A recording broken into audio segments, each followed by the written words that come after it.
दक्षिण कोकणातील काशी म्हणजे कुणकेश्वर मंदिर.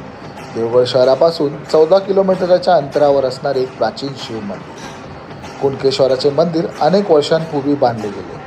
पौराणिक कथेनुसार व्यापारासाठी समुद्रात प्रवास करणारा एक खलाशी कुणकेश्वराच्या समुद्रकिनाऱ्याजवळ आला. अचानक समुद्रात कहर झाला. खलाशी मुसलमान होता. जहाज समुद्रात बुडाल्यासारखे वाटत होते. त्याला त्या समुद्रकिनाऱ्यावर एक दिवा दिसला. त्याने त्या दिव्याला प्रार्थना केली, तू कोण आहेस हे मला माहीत नाही, पण तू मला मदत केलीस आणि हा कहर थांबवल्यास मी तुझ्यासाठी मंदिर बांधेन. आणि त्याचे जहाज कुणकेश्वराच्या समुद्रकिनारी आले. कोणतीही अडचण न येता वचनाप्रमाणे त्यांनी मंदिर बांधले. कुणकेश्वराचे शिवलिंग तिथे आधीपासूनच होते, परंतु मंदिराचे बांधकाम ते त्या खलाशाने पार पाडले. तर चला बघूया मंदिरातील आतील भाग.